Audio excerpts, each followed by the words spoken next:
ఎప్పటికప్పుడు నిద్ర చూడరు కానీ ఆకలి రుచి ఎరగది మంచిది మరి అదిగో కోపం ఆయన ఎరగదంటారు అయ్యా ప్రేమ కులం ఎరగదు అని అంటారు అయ్యా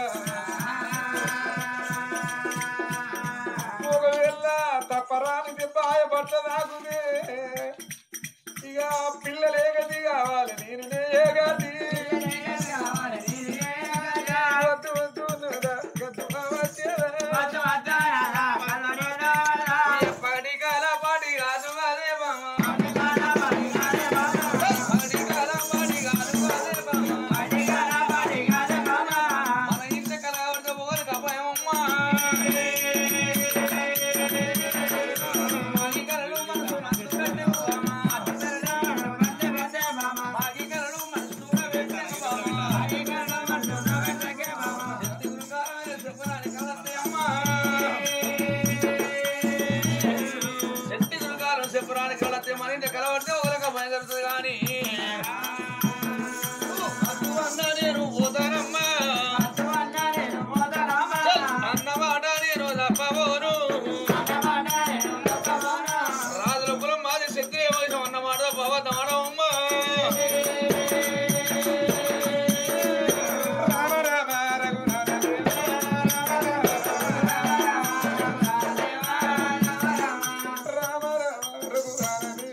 పిల్లలను నన్ను ఏగటి ఎత్తుకున్నాడా నా ముఖం చూడకున్నా నా పిల్లల ముఖం చూడని ఆ పిల్లల ఎత్తుకొని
దొంగ కావాలి నువ్వు ఎక్కడి నీ చేతికి ఎందరో పని వాళ్ళు ఉన్నారు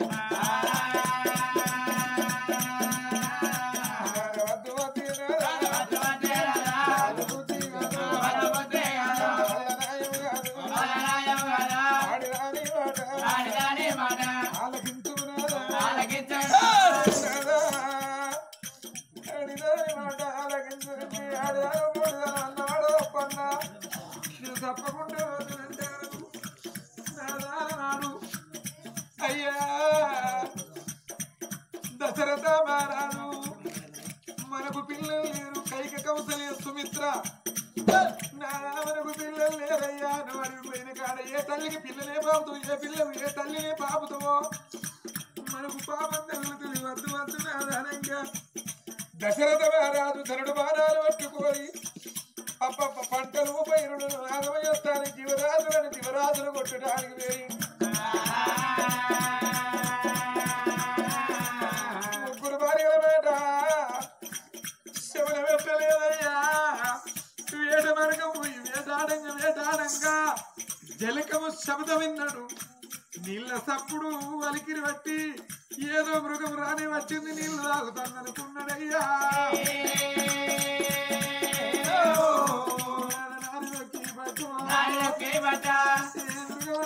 ఏర్పాటు చేయలేదు కానీ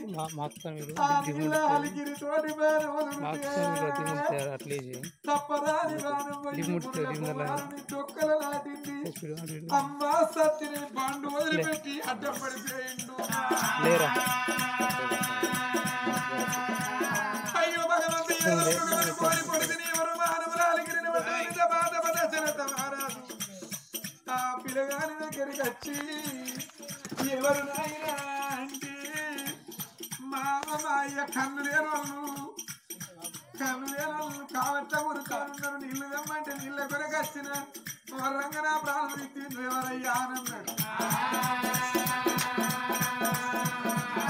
అయోధ్యపురికి అధిపతుంది నేను నా పేరు నామో దశరథ మహారాజు అన్నప్పుడు అయ్యా దశరథ మహారాజా నీ చేతుల నా ప్రాణం పోతుందంటే నేనెంతో పుణ్యం చేసుకున్నా. అయ్యా దొక్కల నాటిన బాణం ఇక నేను ప్రాణం వదులుతాను అని అన్నాడు. నా చేతుల నీ ప్రాణం పోవుడు నీకు పుణ్యం అనిపిస్తుంది అన్నావు. నాయనా నీకు పుణ్యమే కానీ నిన్ను చంపిన నా పాపం ఎట్లా తొలగాలి కొడుక. నిన్ను నేను కొట్టాలని కొట్టిన దెబ్బ కాదు కొడుకాయో మృగం కోరి కొట్టినదా అయ్యా అంటే నన్ను చంపిన పాపము తొలగిపోయే మార్గం నీకు చెబుతానన్నాడయ్యా. నాకు కన్ను లేని తల్లి కన్ను లేని తండ్రి కాళ్ళు రెక్కలు ఉడిగిన ముసలోళ్ళు కావట్ల కూర్చొని ఉన్నారు. అగో అంత దూరాన్ని గంగొట్టుకుని కావడి దించి వచ్చిన ఇదే బాణాల నీళ్లు కొంటవయి మా అమ్మకు మా అయ్యకు నీళ్లు తాగిపోయి నన్ను చంపిన పాపం నివర్శనం అయిపోతే వాళ్ళ దూపదల్లార్తెను అని అన్నాడు. డొక్కల బాణం తీసిన వల్ల పిల్లగాని ప్రాణం చేయింది. బాండవుల నీళ్లు పట్టుకొని కన్ను లేని వాళ్ళ దగ్గరికి వస్తా అంటే అడుగుల శబ్దం విన్నారు. ఎవరయ్యా నాయన కత్త మా కొడుకు కనబడ్డా నీళ్ళ కొరకు వేయండి ఇంకత్తలేడు అని అన్నారు. కన్ను లేని వాళ్ళు అడుగుల సప్పుడు ఏర్పాటు చేసిన నా కొడుకు కాదు ఎవరయ్యా నువ్వు అంటే అబద్ధమాడని కులమాయ ఆయన నీళ్లు దాగుని మొదగాలు అన్నవాడు కాలేదు. నేనెవరి నువ్వు కాదు దశరథ మహారాజు అని అన్నాడు. మా కొడుకు కనబడితే విలువ నాయన అంటే నీ కొడుకు పిలిస్తే రాడు నీ కొడుకు లేడన్నాడయ్యా. నీళ్లు తాగిచ్చినాక ఆ మాట చెప్పిన ఆ కర్మ ఎట్లుండునో మా కొడుకుకేమైంది ఎందుకు రాడంటాను అయ్యా అంటే ఏదో మృగం అనుకోని నేను బాణం వదిలిన మీ కొడుకు డొక్కల నాటిని మీ కొడుకు ప్రాణం పెరిగింది. అవ్వా మీ కొడుకు అన్నాడు నీ చేతుల ప్రాణం పోవడం నేను పూర్వజన్మలో చేసుకున్న పుణ్య సుకీర్తము. దశరథ మహారాజన డొక్కల బాణము తీయనన్నాడు. బాణం తీస్తాను కానీ నేను నా పాపం ఎట్లా నివర్సన కావాలంటే మీకు నీళ్లు తాగిపిస్తే నా పాపం నివర్సనం అవుతుంది అన్నాడయ్యా. నువ్వు నీళ్లు పోతావు నీ పాపం కడిగేసుకుంటావు దూపదీరినాక మా కావడెవరం అయ్యాలే కలకాలం మమ్మల్ని ఎవరు కావాలి ఎన్ని రోజులు బతికిన మాని మాకు కొరి పెట్టే కొడుకున్నాడా. మా కొడుకుని మేము పోగొట్టుకున్నాక మేము బతికి సాధించేదే ఉన్నది. ఎన్ని రోజులకున్నా కానీ నీ ప్రేమ గల్ల పెద్ద కొడుకు కళ్ళతోటి చూడని సాగు సావాలని శపించి శపన పెట్టి వాళ్ళు కళ్ళు లేని వాళ్ళు నీళ్ళు తాగలేదు ధూపతోటి వాళ్ళు ప్రాణం వదిలిండ్రయ్యా. ఇక భార్య అనే మాట శమన పెట్టేదంటే భార్య మాట శమన పెట్టినట్టయితే దశరథ మహారాజు ఆ శపన దాకపోవు అయ్యా. అలనాటి కాలాన యమనేశ మహారాజు భార్య మాటలని ఇంటికాడ ఉంటే మునుల ముష్టి చెమట దాగకపోవు. భార్య మాట కాదని పోయి మునుల ముష్టి చెమట దాగి అరుడే మందా తను కన్నడు కని భూమి మీదేసి కన్ను మూసినాడు.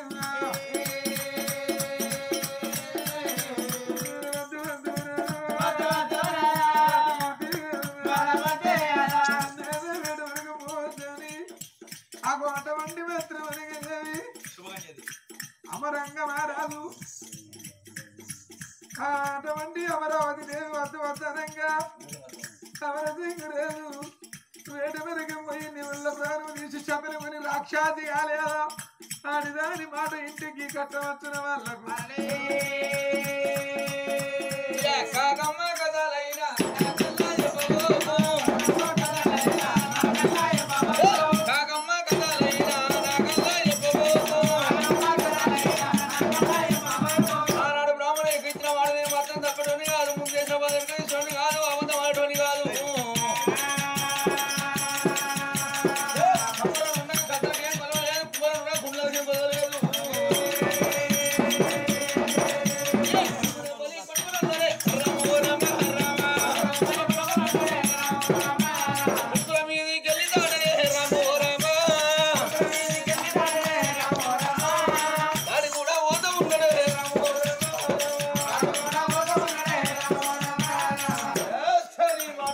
చెందని ఆత్మరాత్రి కలిగి గాంధార్యాల మగి మాంధార్యాల పశువుల మాత్రమే బాధలు రాను రాను మీరు రావునయ్య గుడిసెగారికి వస్తాడు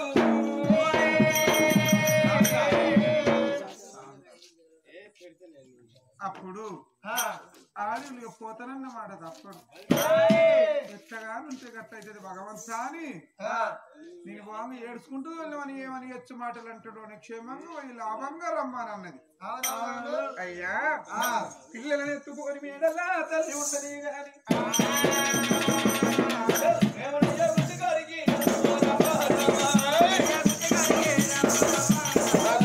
వస్తా ఉన్నాడే